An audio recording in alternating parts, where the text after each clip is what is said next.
ஓம் சாந்தி. இன்றைய தாரணை வகுப்பில் நாம் நம் யஜ்ஞத்தின் மூத்த சகோதரர் பிரம்மா குமார் ஜெகதீஷ் சந்தர் அவர்களின் ஞான கருத்துக்களை கேட்கலாம். தலைப்பு: அனைத்து சிந்தனைகள் கவலைகளிலிருந்து விடுபட்டு இருக்க வேண்டும் என்றால் ஒருவரின் சரணத்தில் வாருங்கள், சமர்ப்பணமாகுங்கள். நம்முடைய பாபா சத்திய ஸ்வரூபமாக இருக்கின்றார். அவரால் சொல்லப்பட்ட ஒவ்வொரு விஷயமும் சத்தியமானதாக இருக்கின்றது. அவர் நம்மிடம் கூறுகின்றார், நீங்கள் என்னுடைய விசேஷமான குழந்தைகள். உங்கள் அனைவருக்குள்ளும் விசேஷத்தன்மை இருக்கின்றது. கோடியிலும் ஒரு சிலரிலும் ஒரு சிலராக நீங்கள் இருக்கிறீர்கள். நான் உங்களை தேடி தேடி கண்டுபிடித்து கொண்டு வந்திருக்கின்றேன். இறைவனுடைய மனதில் நமக்காக உயர்ந்த திட்டம் இருக்கின்றது. அவர் நம்மை அவ்வாறு தேடி கண்டுபிடித்து கொண்டு வரவில்லை, ஏதோ பஜாரிலிருந்து ஒரு பொருள் வாங்கி வந்தது போல. சிலர் கூட இவ்வாறு மனசுல நினைக்கிறாங்க, ஏதோ ஒரு காரணத்திற்காக நம்மை இறைவன் தேர்ந்தெடுத்திருக்கிறார் என்று. பிரதர் சொல்றாங்க, பகவான் பரம புத்திவான். அவரை போல புத்திசாலி இந்த உலகத்தில் யாரும் இல்ல. அவர் புத்திவானுக்கெல்லாம் புத்திவானாக இருக்கின்றார். எதிர்காலத்தினுடைய பார்வையை உடையவர், விதியை உருவாக்கக்கூடிய சட்ட வல்லுனர், புதிய உலகத்தினுடைய படைப்பாளர். அவர் நம்மை இதயம் நிறைந்த அன்புடன் கோடியிலும் ஒருவராக தேர்ந்தெடுத்து கொண்டு வந்திருக்கின்றார். அப்போ எந்த ஒரு லட்சியத்திற்காக அவர் தேடி கண்டுபிடிச்சு கொண்டு வந்திருக்கிறார்? அவர் புதிய உலகத்தின் படைப்பாளர் காரியத்தை செய்வதற்காக, நம்மை உதவியாளர் ஆக்குவதற்காக அவர் தேடி கண்டுபிடித்து கொண்டு வந்துள்ளார். அவருடைய மனதில் இந்த ஒரு எண்ணங்கள் இருக்கின்றது, நான் இவர்களை புதிய உலகத்தின் படைப்பு காரியத்திற்கு வழிகாட்டியாக ஆக்குவேன். பிரதர் சொல்றாங்க, இறைவனுடைய சங்கல்பம் ஒவ்வொன்றும் அசைக்க முடியாதது, நிலையானது. அவருடைய எண்ணங்கள் எதுவும் வீணாகாது. அவருடைய பாதையை யாராலும் தடுக்க இயலாது. எந்த ஒரு மழையாலும் தடுக்க முடியாது. எந்த ஒரு புயலும் அவருடைய எண்ணத்தை அசைக்க முடியாது. முழு உலகத்துல இருக்கக்கூடிய மனிதர்கள் எல்லாரும் ஒரு பக்கம் ஒன்று சேர்ந்தாலும் இறைவனுடைய எண்ணங்கள் வீணானவையாக போகாது. அவருடைய ஒவ்வொரு எண்ணங்கள் என்ற அம்பு தவறாது, இலக்கை நோக்கி செல்லக்கூடியது. ஏனெனில் அவர் சர்வசக்திவான், பரம பவித்திரமானவர். எதுவெல்லாம் எதிர்காலத்தில் நடக்க இருக்கின்றது அதை முற்றிலும் தெளிவான ரூபத்தில் பார்க்கக்கூடியவர், தெரிந்து கொள்ளக்கூடியவர். அவ்வாறே அந்த விஷயங்களை காரியத்தில் செய்வதில் சக்திசாலியானவர் கூட. இப்போ பிரதர் சொல்றாங்க, அந்த இறைவன் தானே இப்பொழுது கூறுகின்றார், நீங்கள் என்னுடைய விசேஷமான குழந்தைகள். சத்தியுக சிருஷ்டியினுடைய படைப்பு காரியத்திற்கு நீங்கள் விதியை உருவாக்கக்கூடிய சட்ட வல்லுநர்கள்.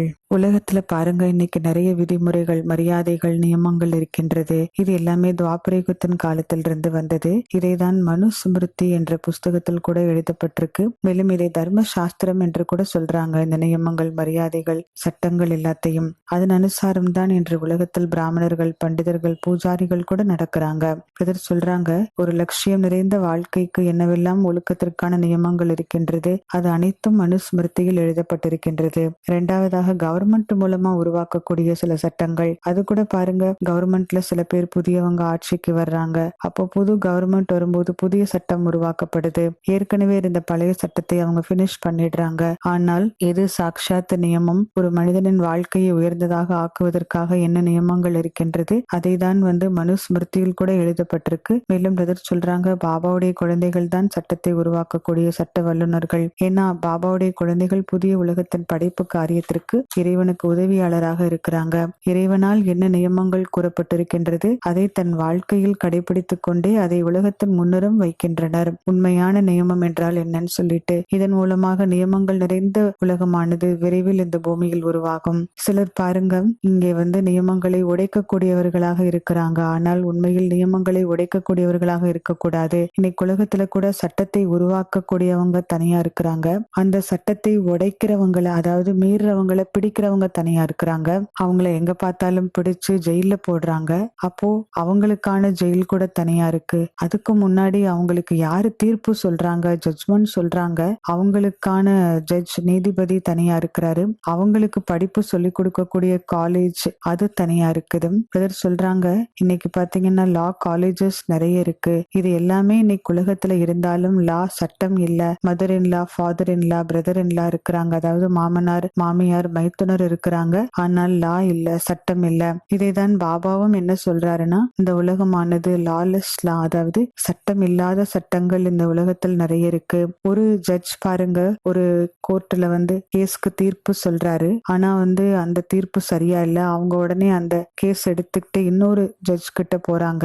இதைதான் ஃபர்ஸ்ட் ஹை கோர்ட்ல தீர்ப்பு சொல்லப்படுது, அடுத்து சுப்ரீம் கோர்ட்ல சொல்லப்படுது. அப்போ ஒரு ஜட்ஜ் இன்னொரு ஜட்ஜ் அப்படி மாறி மாறி போயிட்டே இருக்கிறாங்க. ஆனாலும் எந்த ஒரு கேஸுக்கும் ஃபைனல் நிர்ணயம் ஏற்படவே இல்லை. ஒரு மனிதன் வாழ்நாளில் இறந்து போற வரைக்கும் அவனுடைய கேஸ் கோர்ட்டா போயிட்டே இருக்கு. அவனுடைய மரண காலத்திற்கு பிறகுதான் அந்த கேஸ் கூட முடிவு வருது. சில கேஸ்க்கு முடிவு கூட வராமல் இருக்கு. ஆகையினால் பாபா கூறுகின்றார், you are the law makers. நீங்க தான் சட்டத்தை உருவாக்கக்கூடியவங்க. மனிதர்கள் தங்களுடைய வாழ்க்கையில கஷ்டம்னா உடனே ஜோதிடர்கள் கிட்ட ஜாதகத்தை எடுத்துட்டு போய் காட்டுறாங்க. மேலும் தன்னுடைய அதிர்ஷ்ட ரேகை எப்படி இருக்குன்னு கைகளை கூட காட்டுறாங்க. நம்முடைய அதிர்ஷ்ட ரேகையை உருவாக்கக்கூடியவர் ஸ்வயம் பரமாத்மா. அவர் நம்மை மற்றவர்களுக்கும் அதிர்ஷ்டத்தை உருவாக்குவதற்கான அதிகாரத்தை கொடுத்திருக்கின்றார். நீங்கள் எந்த ஆத்மாக்களுக்கு பாபாவினுடைய அறிமுகத்தை கொடுத்து அவர்களை பாபாவின் அருகாமையில் கொண்டு வர்றீங்க, பவித்திரமா யோகியா ஆக்குறீங்க, அப்ப அவங்களுடைய அதிர்ஷ்டத்தின் ரேகையை நீங்க வரைகிறீங்க. அப்பேற்பட்ட அதிர்ஷ்டத்தை உருவாக்கக்கூடிய காரியம் வேறு யாருக்கும் இல்ல.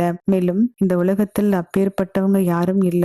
5000 வருடத்திற்காக சிலருடைய அதிர்ஷ்டத்தை அழகிய மகான் நிறைந்த உயர்ந்ததாக உருவாக்கக்கூடியவங்கன்னு சொல்லிட்டு, அதிலும் 2500 வருஷங்களுக்கு நீங்க சிலருடைய அதிர்ஷ்டத்தை அந்த மாதிரி உருவாக்கிடுறீங்க. அவங்க வாழ்க்கையில எந்த விதமான துக்கம், அமைதியின்மை, கஷ்டங்கள் உடலுக்கும் மனதுக்கும் இல்லாமல் இருக்கின்றது. பாபா கூறுகின்றார், கலியுகத்தில் பொய்யிலும் பொய்யாக இருக்கின்றது. உண்மை என்பது ஒரு குண்டுமணி எடை கூட இல்லாமல் இருக்கின்றது. குண்டுமணி எடை என்பது 8 அரிசியை சேர்ந்ததாகும். ஆகையினால் பாபா கூறுகின்றார், இவ்வளவு சத்தியம் இந்த உலகத்தில் இல்ல.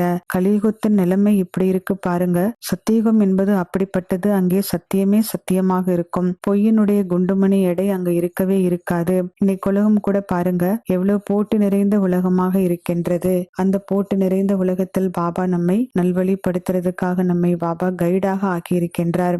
சொல்றாங்க, இதுதான் நம்முடைய மனதின் விருப்பம். நாம் அப்பேற்பட்ட குஷி நிறைந்த ஒரு உலகத்திற்கு அனைவரையும் அழைத்து செல்வதற்கு வழிகாட்டியாக ஆக வேண்டும். மேலும் நாம் கூட இதை விரும்புகின்றோம். பாபாவும் இதை விரும்புகின்றார், இந்த காரியம் நடக்க வேண்டும் என்று. ஆனால் அந்த காரியம் செய்வதற்கு நாம் என்ன செய்ய வேண்டும், எவ்வாறு இந்த காரியம் நடக்கும், இந்த விஷயத்தை நம்மை தவிர வேறு யாரும் அறிந்து கொள்ள மாட்டார்கள். புதிய உலகத்தின் படைப்பு காரியத்திற்கு நாம் வழிகாட்டியாக ஆக வேண்டும் என்றால் அதற்கு சில விஷயங்கள் ஆதார ஸ்தம்பமாக இருக்கின்றது. மிகவும் அவசியமானதாகவும் இருக்கின்றது. எவ்வாறு யோகி அமரக்கூடிய ஆசனத்தை காட்டியிருக்கிறாங்க. அந்த ஆசனத்தில் 4 கால்கள் இருக்கின்றது. எந்த ஒரு சிம்மாசனம், எந்த ஒரு அமரக்கூடிய ஆசனமாக இருந்தாலும் அதில் ஒரு கால்கள் இல்லைன்னா நாம் அமர முடியாது. அதே போல பிரதர் சொல்றாங்க, நீங்க கூட இந்த ஆன்மீக வாழ்க்கையில் ஒரு உயர்ந்த லட்சியத்தை அடையணும்னு ஆசைப்படுறீங்க. உங்களுடைய மனதில் நிறைய நல் விருப்பங்கள் இருக்கின்றது. அது எல்லாமே எப்படி பூர்த்தியாகும்? அதற்கென்று சில விஷயங்கள் ஆதாரமாக இருக்கின்றது. சில விதிமுறைகள் இருக்கின்றது. அதற்காக சில சாதனைகளும் நீங்க செய்ய வேண்டியதாக இருக்கும். அந்த விதிமுறைகளில் முக்கியமாக பாபா ஒரு விஷயம் நம்மிடம் கூறுகின்றார், குழந்தைகளே, நீங்கள் என்னுடைய காலடியில் வந்துவிடுங்கள். ஒருவேளை நீங்கள் என்னுடைய காலடியில் வந்துவிட்டீர்கள் என்றால் நான் உங்களுடைய அனைத்து பாவங்களிலிருந்தும் உங்களை விடுபட செய்து விடுவேன். இப்படி பாருங்க பிரதர் ஒரு உதாரணம் சொல்றாங்க. ஒரு ஃப்ரெண்ட் இருக்காங்க, 2 பேர் க்ளோஸ் ஃப்ரெண்ட்ஸ் இருக்காங்க. அதுல ஒரு ஃப்ரெண்டுக்கு வாழ்க்கையில் நிறைய கஷ்டம். அப்ப இன்னொரு ஃப்ரெண்டு சொல்றாரு அவர்கிட்ட, நீ ஏன் கவலைப்படுற, எல்லாத்தையும் என்னிடம் விட்டுடு, நீ கவலை இல்லாம அமைதியாக இரு, கொஞ்சம் சிரிச்சுதான் காட்டேன், எதுவுமே நடக்காது, இது எல்லாமே என்னுடைய பொறுப்பு, நான் பாத்துக்கிறேன் அப்படின்னு சொல்லி அந்த கஷ்டப்படுற ஃப்ரெண்டுக்கு நல்லா இருக்கிற ஃப்ரெண்டு தைரியம் கொடுக்கிறாரு. பிரதர் சொல்றாங்க, அவங்களும் 2 பேரும் மனிதர்கள். ஆனால் இங்கே பகவான் கூறுகின்றார், எந்த ஒரு குருவாலும் இப்படி சொல்ல முடியாது. இதற்காக தான் ஃபர்ஸ்ட் நம்முடைய மைண்டில் இந்த ஒரு விஷயத்தை நாம் செட் செய்து கொள்ள வேண்டும். அனைவருக்கும் கல்யாண்காரி நன்மை செய்யக்கூடியவர் அந்த ஒரு இறைவன் மட்டும்தான். ஆனால் அவர் எப்பொழுது கல்யாணக்காரியாக முக்தி, ஜீவன் முக்தியை கொடுக்கக்கூடிய வள்ளலாக எப்ப ஆகுவார் அப்படின்னா, அவருடைய முதல் நிபந்தனை நம்மிடம் என்ன இருக்கு, நீங்கள் என்னுடைய காலடியில் வந்து விடுங்கள், பாக்கி மற்ற எல்லா விஷயங்களை மறந்து விடுங்கள், கவலையற்றவர்களாக இருங்கள், என்னவெல்லாம் பிரச்சனை இருக்கு என்னிடம் கொடுத்து விடுங்கள். பாபா அவ்வளவு நமக்கு உறுதி கொடுக்கின்றார். மேலும் கூறுகின்றார், நான் உங்களுடைய எல்லா பாவங்களிலிருந்தும் உங்களை நான் விடுபட செய்வேன். நீங்கள் இந்த உலகத்தில் எவ்வளவு மோசமான காரியங்கள் அபராதம் கட்டும்படி செய்திருந்தாலும், முழு உலகத்திலும் பாப்பாத்தி கள்ளிச்செடியை நட்டிருந்தாலும், அதாவது பிரதர் சொல்றாங்க, அவ்வளவு மோசமான மனிதர்களாக இருந்தாலும் இறைவன் என்ன கூறுகின்றார் என்றால், ஒன்றும் விஷயம் இல்லை, நான் அமர்ந்திருக்கின்றேன், நான் உங்களுக்கு பொறுப்பாளராக இருக்கின்றேன். நீங்கள் இவ்வாறு இறைவன் கூறியும் அவர் மீது உங்களுடைய பொறுப்புகளை நீங்கள் கொடுக்கவில்லை என்றால், பாபாவும் இங்கே நமக்கு கூறுகின்றார், மூர்க்கத்திலும் மூர்க்கமானவர்களை, அதாவது ரொம்ப கெட்டவங்களையும் கெட்டவங்களை பார்க்கணும்னா யஜ்ஞத்தில் பார்க்கலாம். மேலும் புத்திசாலிகளிலும் புத்திசாலிகளை பார்க்க வேண்டும் என்றால் இங்கே பார்க்கலாம். பக்தர்கள் இறைவனை பற்றி ஒரு மகிமை பாடுவார். பாடுவாங்க. பகவான் பக்த வத்சலம், அதாவது இறைவன் அன்புள்ளம் கொண்டவர் என்று பக்தர்கள் மீதும் இறைவனுக்கு கருணை ஏற்படுகின்றது. பிரதர் சொல்றாங்க, நீங்க எல்லாரும் அனுபவிகள். இன்னைக்கு உலகத்துல கூட பாருங்க, சிலருக்கு சிலர் மேல ரொம்ப அன்பு இருக்கும், அவங்கள பிடிக்கும். யாருக்கு யாரு மேல அன்பு இருக்கு, அவங்க ஒருத்தருக்கு ஒருத்தர் இனிமையான பார்வையை பரிமாறிக்குவாங்க. இப்போ யாராவது ஒரு மனிதன் உங்களுக்கு சேவை செய்யறாங்க, நீங்க சொல்லக்கூடிய விஷயத்தை நடைமுறையில் கொண்டு வர்றாங்க, உங்க மேல அவங்களுக்கு மரியாதை இருக்கு, அன்பு இருக்கு அப்படின்னா நேச்சுரலாக உங்களுக்கு உங்களுடைய மனதில் அவங்க மேல ஒரு அன்பு என்பது ஏற்படும். இது ஒரு உறவு முறை சம்பந்தப்பட்ட ஒரு விஷயம், ரிலேஷன்ஷிப் பற்றியது. இதே போலதான் பகவான் கூட நம்மிடம் அடைக்கலம் ஆகக்கூடிய அகதியை போன்றவர் போலாநாத். நீங்க கொஞ்சம் கொடுத்தீங்கன்னா அவர் உங்களுக்கு நிறைய கண்டிப்பாக கொடுப்பாரு. ஆனால் இன்று உலகத்தில் மனிதர்கள் எதையும் கொடுக்காமல் என்ன புரிஞ்சுக்கிறாங்க, இறைவனிடமிருந்து நமக்கு ஏதாவது கிடைக்கும் என்று. பிரதர் சொல்றாங்க, இது சம்பவம் இல்ல. பகவான் கூறுகின்றார், நீங்கள் என்னிடம் எனக்காக சமர்ப்பணம் ஆகுங்க, நான் உங்களுக்காக சமர்ப்பணம் ஆகிவிடுவேன். குழந்தைகளே, நீங்க உங்களுடையது எல்லாத்தையும் எனக்காக கொடுத்துருங்க, நான் பிறகு உங்களுக்காக என்னுடையது எல்லாத்தையும் கொடுத்துடுறேன். நீங்கள் எவ்வாறு இருந்தாலும் பரவாயில்லை. நீங்க சொல்றீங்க, பாபா எங்களுக்கு ஸ்பீச் பண்ண வரல, பாபா எங்களுடைய எதிர்காலம் என்னவாக ஆகும். பாபா கூறுகின்றார், அதெல்லாம் ஒன்றும் விஷயமே இல்ல. எப்பொழுது பாபா கூறிவிட்டார், குழந்தைகளே நீங்கள் என் முன் சமர்ப்பணம் ஆகிவிடுங்கள், மற்றதை நான் அறிந்து கொள்வேன். எப்படி பாருங்க, பக்தியில கூட சொல்றாங்க, இறைவனுடைய கருணையினால வாய் பேச முடியாதவங்க கூட பேச ஆரம்பிச்சிடுறாங்க, நடக்க முடியாதவங்க கூட நடந்துடுறாங்க. அப்போ இதுல இருந்து என்ன ஒரு விஷயம் தெரிய வருதுன்னா, அவர் நம்முடைய பொறுப்புகளை எடுத்து கொண்டிருக்கின்றார். நாம தான் அவருக்கு பொறுப்புகளை கொடுக்கணும் இல்லையா?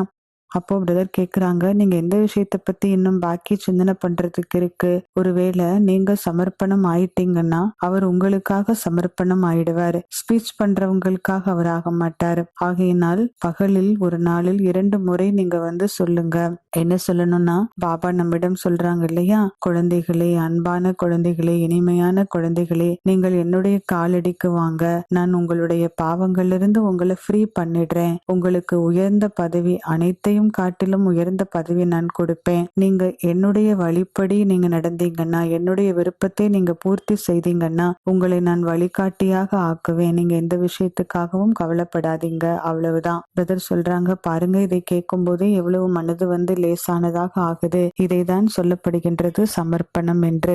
பிரதர் கேக்குறாங்க, பரமாத்மா கிட்ட நீங்க அந்த மாதிரி என்னைக்காவது ப்ராமிஸ் கொடுத்திருக்கீங்களா, உறுதிமொழி கொடுத்திருக்கீங்களா? மனிதர்கள் கூட ஒருத்தருக்கு ஒருத்தர் உறுதிமொழி கொடுத்துட்டு அதை மீறிடுறாங்க. இறைவன் கிட்ட ஒருவேளை நீங்க உறுதிமொழி கொடுத்திருக்கீங்க, நீங்க எங்க அமர வைத்தாலும் நான் அமருவேன், என்ன கொடுத்தாலும் சாப்பிடுவேன், என்ன ட்ரெஸ் போட்டுக்கு கொடுத்தாலும் நான் போட்டுக்குவேன், இப்படி எல்லாம் உறுதிமொழி கொடுத்துட்டு அதை மீறிட்டீங்கன்னா உங்களுக்கு 3 உலகத்தில் எங்கேயுமே அமருவதற்கு இடம் கிடைக்கவே கிடைக்காது. ஏன்னா இறைவன் கொடுக்கக்கூடிய தண்டனை மிகவும் சூக்ஷ்மமானதாக இருக்குது. அவர் ஒன்றும் போலீஸ்மேன் போல கையில குச்சி எடுத்துட்டு எல்லாம் அவர் அடிக்க மாட்டார். ஆனால் அவருடைய தண்டனை அப்படி சூக்ஷ்மமானதாக கண்டிப்பாக நமக்கு கிடைக்கும். நிறைய தண்டனைகள்ல பிரதர் சொல்றாங்க, ஃபர்ஸ்ட் யோகா வரவே வராது, ஞானத்தின் தாரணை இருக்காது, உங்களுடைய வாயிலிருந்து நல்ல வார்த்தைகள் வெளிவராது, சேவையினுடைய சேமிப்பு இருக்காது, மனதில் குஷி இருக்கவே இருக்காது. இதை விட வேற பெரிய தண்டனை ஏதாவது வேணுமா? யோகா வராம இருக்கு காரணம் என்ன? கண்டிப்பா ஏதோ ஒரு தவறு உங்க மூலமா நடந்திருக்கும், ஏதோ ஒரு விதிமுறையை மீறி இருப்பீங்க, இறைவனுடைய கட்டளையின்படி நடக்காமல் இருந்திருப்பீங்க. இறைவனிடம் உறுதிமொழி கொடுத்துட்டு அதை மீறிட்டீங்கன்னா, ஏதாவது அப்படி தவறு செய்திருந்தீங்கன்னா உங்களுக்கு எங்கேயுமே புகலிடம் கிடைக்கவே கிடைக்காது. நீங்க கூட ஆசைப்படலாம், பரந்தாமத்தை பார்க்கணும், அங்க போய் நான் பாபாவை பார்க்கணும், அவரிடத்தில் நான் என் புத்தியை நிலைப்படுத்தணும்னு நீங்க நினைப்பீங்க. ஆனால் புத்தி நிலைக்கவே நிலைக்காது. புத்திக்கு புகலிடம் கிடைக்கவே கிடைக்காது. மனசு அலைஞ்சிட்டே இருக்கும், இந்த பக்கத்துல இருந்து அந்த பக்கம், அந்த பக்கத்துல இருந்த இந்த பக்கம். இது அப்பேற்பட்ட ஒரு குப்பை குளங்கள் நிறைந்த இடம் போல. அங்கதான் நீங்க போய் உட்காருவீங்க, நல்ல இடம் கிடைக்கவே கிடைக்காது. பாபா நம்மை சேவைக்காக ஒரு இடத்தில் அமர வைக்கிறார், ஆனால் அந்த இடம் நமக்கு பிடிக்கல. அப்போ பிரதர் சொல்றாங்க, மனசார சொல்லுங்க, பாபா நீங்க எங்களை உட்கார வச்சிருக்கீங்க, ரைட்டு, இது ஒன்றும் பெரிய விஷயம் இல்லை, நாங்க உங்களுக்காக உட்கார்றோம், நீங்க எங்க அமர வச்சாலும் நாங்க அமருவோம், ஏன்னா நாங்க உங்க மேல பலியா இருக்கிறோம், இதை விட பெரிய கஷ்டங்கள் இங்கே வரட்டும், துக்கங்கள் வரட்டும், பார்த்து கொள்கின்றோம் என்று என்ன பாபாட்ட குழந்தைகள் ப்ராமிஸ் பண்ணியிருக்கிறாங்க, பாபா நீங்க என்னுடையவங்க, நான் உங்களுடையவன். அப்போ இந்த கஷ்டம்லாம் எதுவுமே இல்ல. நீங்க கிடைச்சிட்டீங்க பாபா, எல்லாமே கிடைச்சிருச்சு. ஆனால் சிலருடைய மனசுல இந்த பரந்த எண்ணம் இல்லாமல் இருக்கும்போது, அவங்க தினமும் அவங்கள விட சீனியர் கிட்ட கம்ப்ளைண்ட் எடுத்துட்டு போறாங்க. பாருங்க, நீங்க என்ன இந்த இடத்துல உட்கார வச்சிருக்கீங்க. இங்கே ஸ்டூடெண்ட்ஸ் வரமாட்டேங்கிறாங்க. இந்த சேவை நடக்க மாட்டேங்குது. சாப்பிட குடிக்க சாதனங்கள் இல்ல, பணம் இல்ல. என்னுடைய உடல்நிலை வேற கெட்டு போயிருக்கு.